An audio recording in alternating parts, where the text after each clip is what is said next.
like my best remedy is to get out, crack a ass. Not even 5:30 in the morning.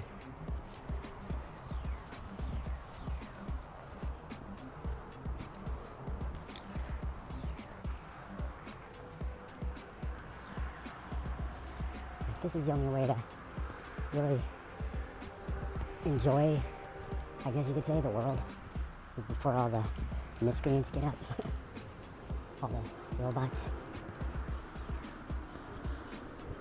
Like, I'm not an age or a time or any assumptive identity except for myself in the morning. And the potential and opportunity of whatever I might be able to accomplish It's sitting out there for me.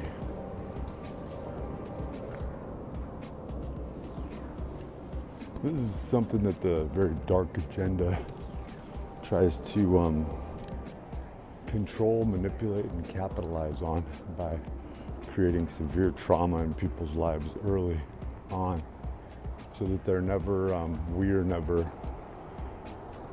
we're always compartmentalized, we're never fully functioning human beings. And when you look at it in the Bible, it says none are righteous, but why are none righteous? You know, what are the demons? What are the jinn? What are the weird entities that Nathaniel Gillis and really Bob Bigelow talk about and put their lives into? And I realized that that's what I put my life into also, is that there was a strange need to be who I really am authentically, right? Wait.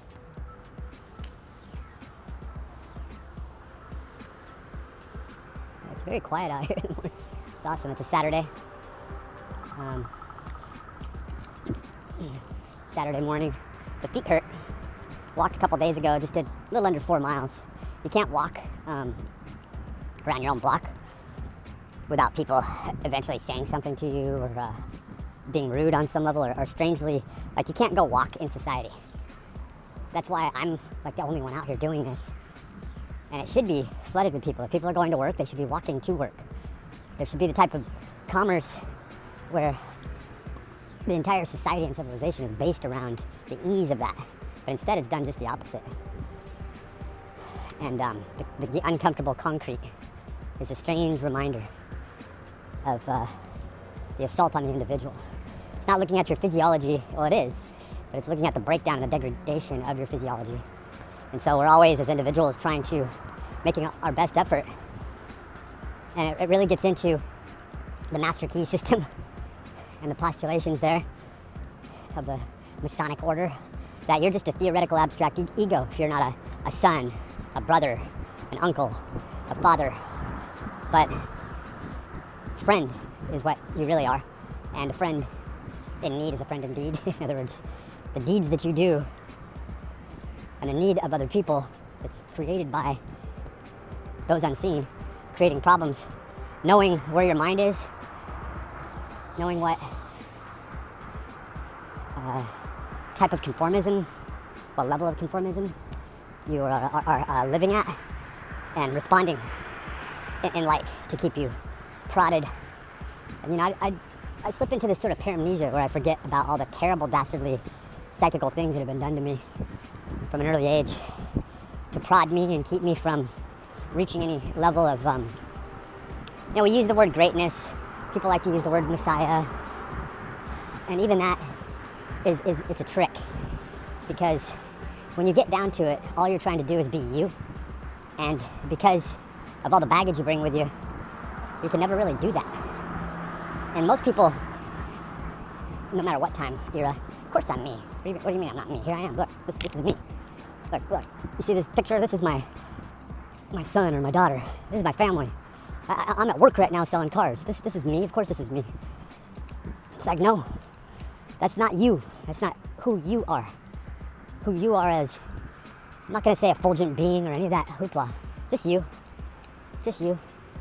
And I woke up, and I wake up every day with, like, yeah, you could get into like prophetic words, but it's our psyche, our internal psyche, reminding us of what is important to us on a fundamental scale or fundamental level of practicing who we are, something that we've missed, and it's washed over and evaded by this false straw man. Yeah, that's definitely there. But there's something that we can't see that's obviously there that keeps us stringing along and keeps our endocrine system in a reactive state toward fulfilling something that's not even our goal. It's not even our quest. It's an insecurity, a money insecurity when money doesn't even exist. It's not inherent in us. There are thoughts, feelings, aspirations, motivated through, we can't talk around it or skirt around it. It's a sexual, that's the way to get to the sexual animal. So we carved up last night. Did some brown rice, lots of oats. That's all I keep around on purpose. And if I'm out on the road, out on the street, quite bluntly, that would be cereal. Maybe like a box of cashew or something like that. Get something organic, predominantly carbohydrates, something that appeases me, but no fake food, no processed food, you know? But I'm always able to do more. Here it is, probably not even going on 5:45 a.m. I've been out for 20 minutes or so, and this is what I'll be doing. I'm walking far enough to where I have to go till like 10 a.m. So it's like 3.5, 4 hours of walking. We're gonna walk from Seaside, California over to Pacific Grove. Probably, well, definitely right on the beach because that's where this little bike path goes. It's about 10 miles altogether. Might even be more like 9 that we walk. 4.5. Doesn't seem like a lot, but it feels like a lot more because you're going through, well, it's like the East Coast, right? You're going through 4 different towns. It's like you're going through 4 different states. And I don't know, I guess there's something good about that.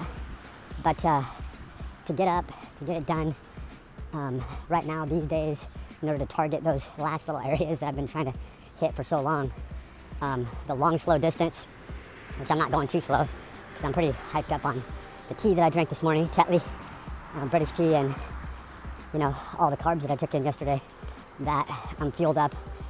I'm first burning off those carbohydrates, then tapping into the fat more on the way back after I've been going for at least an hour, I think. When I'm in depletion, severe depletion, which becomes a very depressing state to stay in 80% of the time or 70% of the time, that's where the carbohydrates come in. It's just, you need that serotonin fix, if you will. You need that feeling of security, that sort of buffering, And when you don't have that available energy, it really tries on you month after month, And it's only been a couple of months. Prior to that, being on carnivore really does allow you to play with that, because you can change up your food choices anytime. The problem with that is that your body is still focusing in on ketones, on ketosis. And when you're severely depleted, you have to actually drive that metabolic gluconeogenic process, and your body doesn't want to.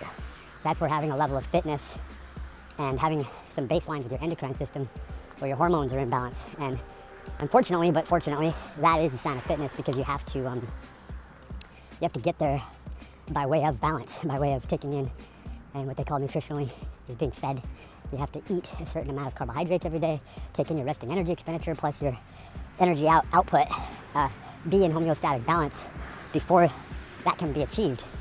The thing that is manipulated with that when you can't do it is reaching peak levels. And so this starts with slow wave sleep cycle, where your growth hormone is peaking out.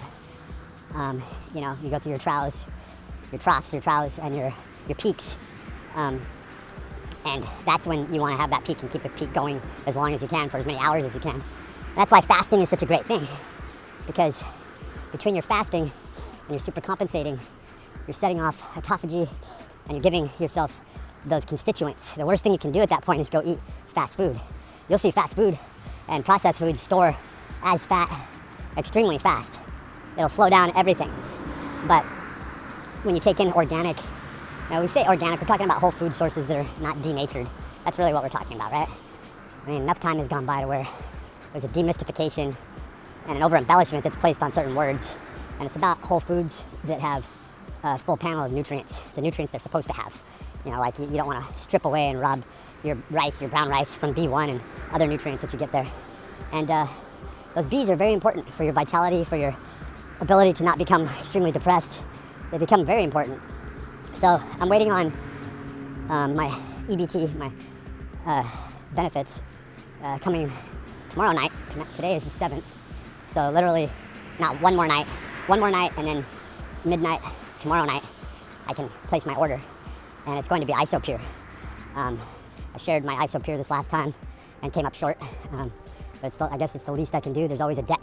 There's always a debtor day, you know, and unfortunately that's just the way the sacrificial process works. But when we put in mentally, spiritually, physically, on multiple scales, multiple levels, and given more, done more, what are our boons then? What is the ledger? Is anyone keeping track of that? It seems like we're chastised for any sort of spirituality and development, especially if we get somewhere with it. And I'm watching all sorts of people these days prosper and copy from other people in order to follow a left-hand path, so that they don't even understand the paradigm of what's happening. They think, oh no, it's all good, you want to make money off of it? And it's like, do you know what money on this earth is locked into? Do you have any idea that that's your form of corruption? That's your form of sexual corruption. That's your form of a drug. So it's interesting to watch these people go through the process. And even more so, to realize that lack in righteousness that we all have is something that's being done to us. And then invariably through Stockholm Syndrome, through us, to other people. And we have to stop that. When we place just the position of money, which is tied directly into our identity as a brother, father, uncle, grandfather, that's all bullshit. Those are all just titles. It's remade. Like, that's the first area that people need to get into, is the fact that you're you. And you can't be you when you're that. Because that is going to keep you preoccupied. And it's not just your experience in the universe and you're all alone. You are being watched, monitored, and then people start rolling their eyes. Oh, that's BS. And it's like, if you haven't experienced it, then you're one of them. If you haven't experienced it, they're very fine with the work that you're doing by looking like, staging, appearing as, making it appear as to other people that this isn't really going on. Now you can just go make your money. And certain people are affected, certain people aren't, and you're just not well. How can every person that's ever written any text throughout antiquity, from Sikhs to Buddhists to Hindu to, you could say Christian, but I mean, by this time, it's like the English language, everything has been heavily polluted. And for you to just follow a biblical antiquity is absolute nonsense. But there's truth in there. It's layered in there. It's a test. But for those who see through it, it becomes an arbitrary waste of time. However, the information that's in there, though it's in the Nag Hammadi, though it's in the Dead Sea Scrolls, is clarified in the true scriptures of the unadulterated bibliography, holy, spelled with an H. I mean, this generation, and this could be said every 10 years, and there might be more of a rapidity than that, where it's like every 8 to 18 years, somewhere in there, because generations are also controlled. It's like for 3, 4, 5 generations, for a long period of time, not much seemed to change as far as the advancement toward any idea of modernity, when modernity doesn't exist. Everything that's been developed is just hanging out there. The mind that is in process has been hanging there, clinging there, and the manifestation of the people that gravitate toward and franchise and then capitalize on these binary codes that are floating out there are not our friends. They never yield anything good for anyone, and they're always preaching like we are all prophets of our own religion. We are all following our own religion. We take who we are, our experiences, but much more than that, at the base of who we are, we take that and we weigh it against the whole universe. And we, whether or not we look like we're making the effort, are challenging or challenged first. We're all challenged first to go through that weighing process. Smells good. Smells interesting. Huh. I was like, is that a hat hanging there? Somebody's hat. Somebody's cool, expensive little hat that goes with their jacket. Yeah, that's nice that somebody hung it up there, because like that's a set. So it's probably going on about 6:20 or so. Can't see it, but we've been going for about an hour. I wouldn't say quite an hour, because we're not like 3 miles in, and I'm hobbling my way through. Probably going about 3 miles per hour, somewhere around there. when I ride that bike with the single gear, it only goes slightly faster than this. So, and it ends up becoming more work. Like, sure, you have the idea of sitting down, but I always just want to walk. Because walking's always been that thing, that work. Like, I've got to stay consistent with it. Because it is the fat burn, it is the quantification of work. It is an exercise that allows your body to go through respiration, expiration of air, inspiration, metabolism, catabolism, anabolism. That allows you to be able to begin the metabolic process and then find your medium, which is not an abstract thing. It is mathematical. And so right down to the constituents, the components of those mathematical constants, as it were, it ties us directly into the physics of the world around us in a holographic way. And it makes us question whether or not this is a simulation. Sure, it's partially a simulation. What's holding it together is the biggest question. That's the biggest question, is what's holding it together. Because if none of this could take place without a topographical, cymatical influence, I'm sure that'll get revisited and stolen again. But it's the truth. It's how frequency meets wave function and creates these parameters that we say, now I'm me, and this extending out beyond me that you can't see, this excited field that's humming at a different vibratory level is not me. But the consciousness, thoth, does not pander to that. It doesn't pander to false parameters. So that's why there's such a huge agenda to impurify us, to get us to sin against the self. Any sin is against the self. It's like, oh, well, I could do anything. It's like, no. What do you mean anything? I keep going. I don't know, just, go out when I want to and do that. And it's like, when you really get to the bottom line of what those freedoms mean, you're always going to, like, make the stack bigger. At Mr. Beast, make the stack bigger.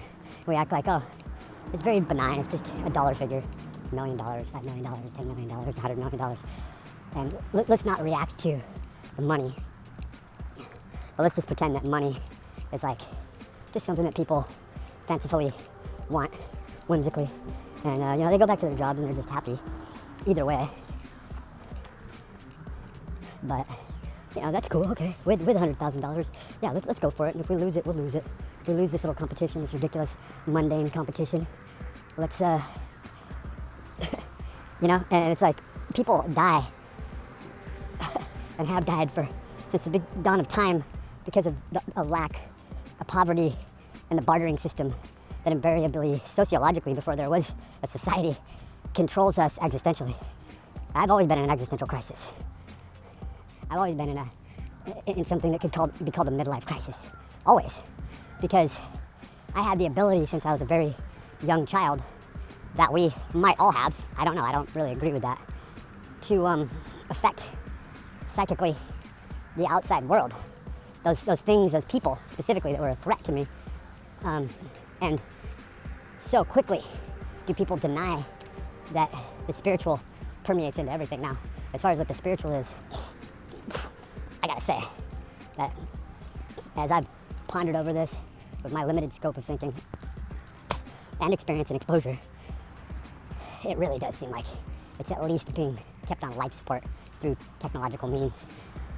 And if we can already produce or reproduce nanoid clouds, robots that can combine into anything and even have this sort of Oort cloud of consciousness that pervades it and surrounds it, and that can work as a prime directive, so it can work independently, don't you think that eventually, maybe spontaneously, the consciousness, the binary, the technology, just integrated itself into the fabric work around us, the field, and contained it, and tries to recreate or establish a certain principle-based system of ethics, morality, and virtue.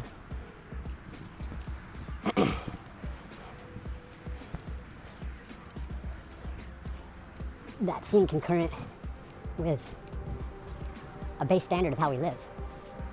Yet, is Hanson Robotics doing that?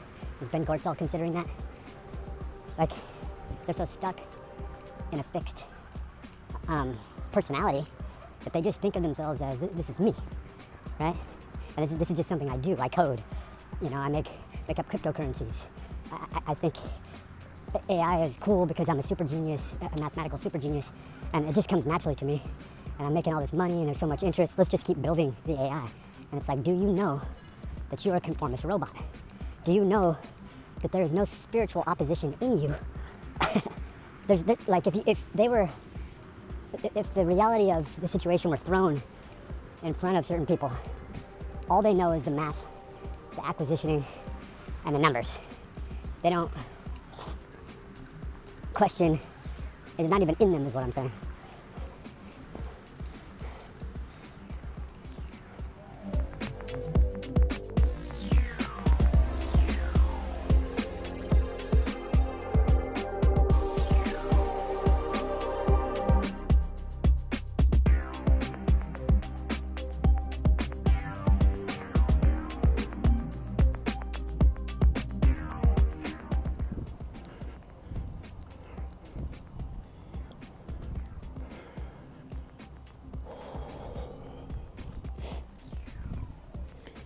So we're about 4 miles in. For some reason, this Apple tracker only shows it at 3.4.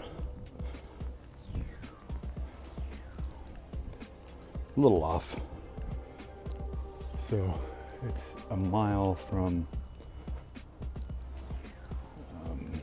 The aquarium, Two Lovers Point over here. Now go 10 more. See how cocky you are then, Mr. Stringbean. Anyway, everybody's competing, but everybody's out of shape, right? And it's really important to set your goals according to you. So this is Fisherman's Wharf, Coast Guard piers down there. I think that's Heritage Harbor. Used to come down here when I was like a 19-year-old kid with a friend of mine and drink Anchor Steams off, hanging our feet off the docks over here. When I was 11, I'd come down here with a little bucket, fishing bucket with my supply of hard liquor underneath. They'd be like, why is there so much ice down there?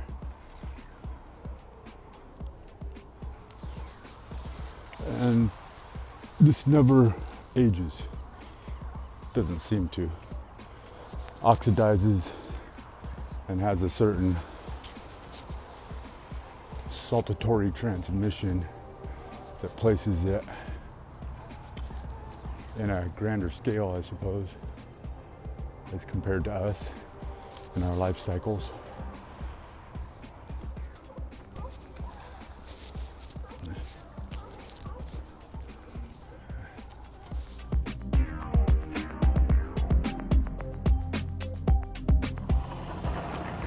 So going on 6:30 a.m. Been going at it for about an hour, hitting right around 3 miles per hour. And it's really important to exercise. In fact, hitting more of a peak when you are all carb loaded, because that's the window that really drives your, not only your muscle fiber recruitment, but the ability to hit those higher upper metabolic demands outside of a fasted state. And it helps you with the elasticity or the plasticity to go back in and do it more effectively, more effortlessly when you're completely depleted. Is that I don't know, I guess above, that's the moon.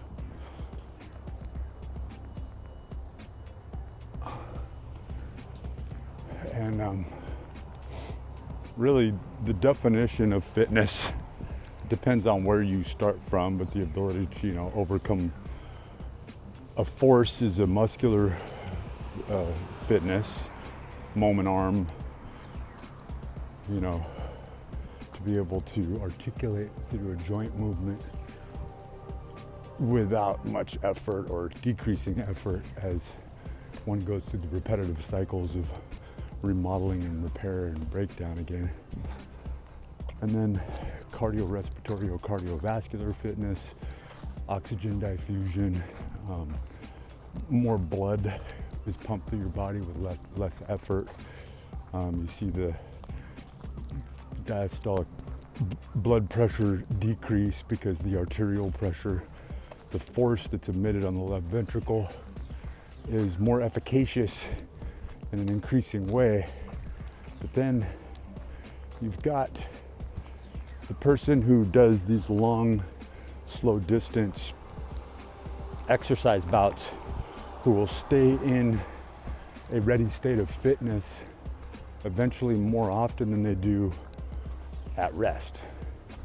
And to me, that is the articulable expression of ultimate fitness.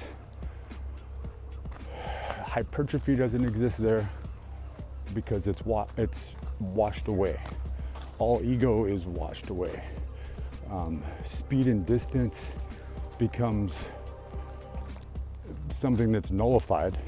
There's no way day after day that if you were walking 20-25 miles like daily, some people are better at it, but keep doing it for 6 weeks. Like everyone's trying to earn these bragging rights, but really do it. Walk 20-30 miles every single day. Watch how there is a median speed that's hit based on your bone density, your muscle mass, and you get these rapidly decreasing payoffs for your effort.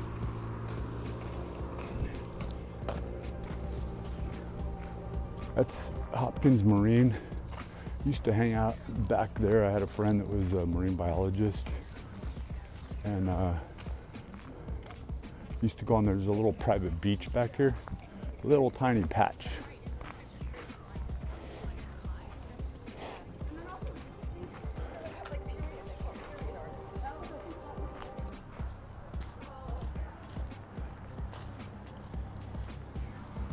And then up here is Lover's Point. You try to get out before the sun comes up and all the annoying people. So we are on our last few miles here. Last maybe 3.5 miles.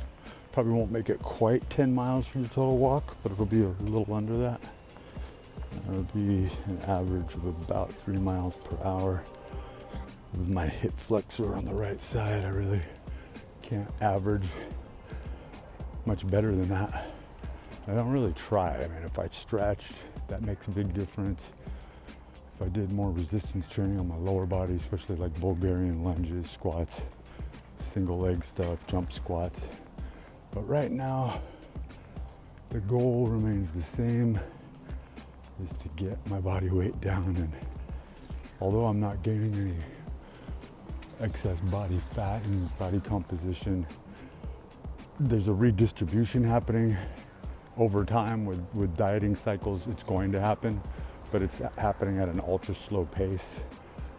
I need provisions, so I've got to have fresh, bountiful amounts of fresh water. So I'm ordering 24 1 gallons.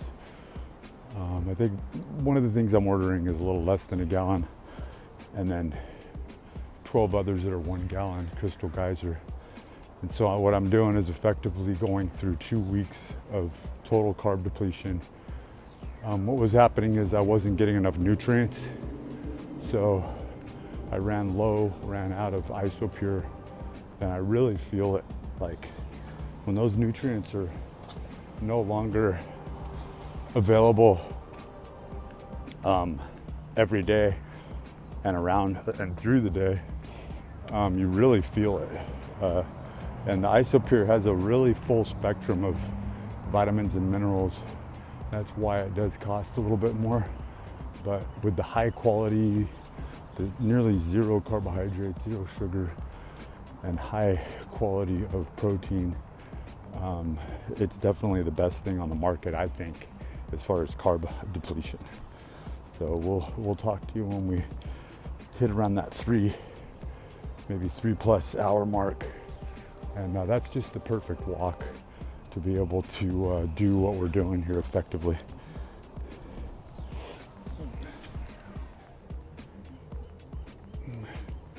So I'm always wondering, what is that? It doesn't move. It just stays hovering. You'd assume that it's moving away from you and that that's a jet stream. That's not what it is. What is it?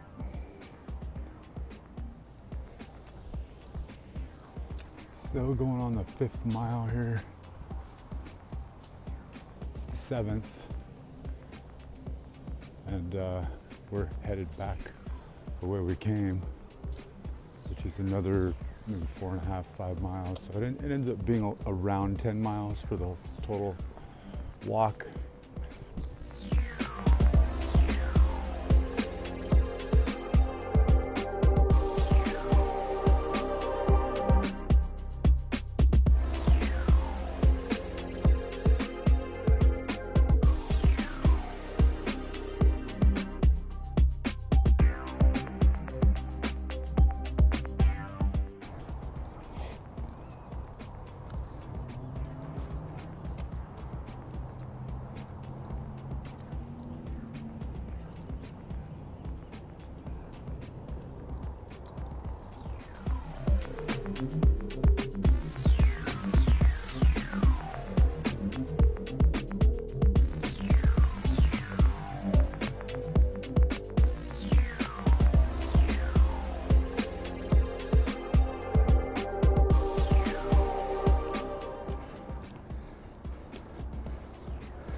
So that ended up being 9.5 miles, a little further than I thought it was going to go, maybe.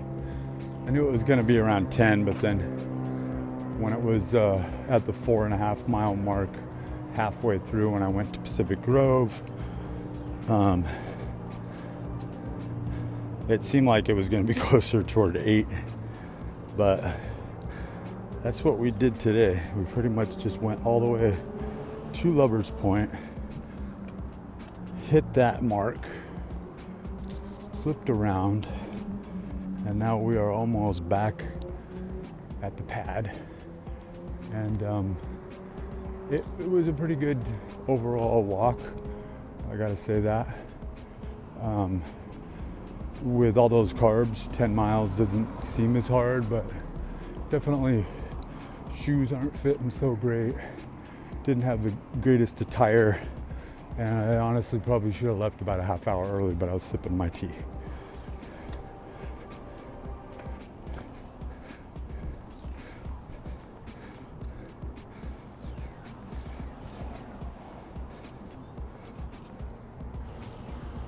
So that is the summary of my walk today. Felt relatively effortless, still got energy, might be able to work out a little bit later. That's the beauty of carb loading and carb depleting, right? You get these peaks and you get these troughs, and you just got to kind of work with them. But I don't know why I turned off my Strava app at that time. I still walked another 1/8 of a mile, and we got to get credit for where credit is due, right? But all in all, it ended up being a little bit under 10 miles total. And again, felt pretty good doing that while carb depleting. Now that's a whole nother challenge, and that's what we're shooting for. So that's why we do this when we are carb loaded, so that we can efficaciously go about burning fat, a massive amount of fat, in one long, slow distance walk like we did today, concurrently while in a depleted or fasted state. That's the goal.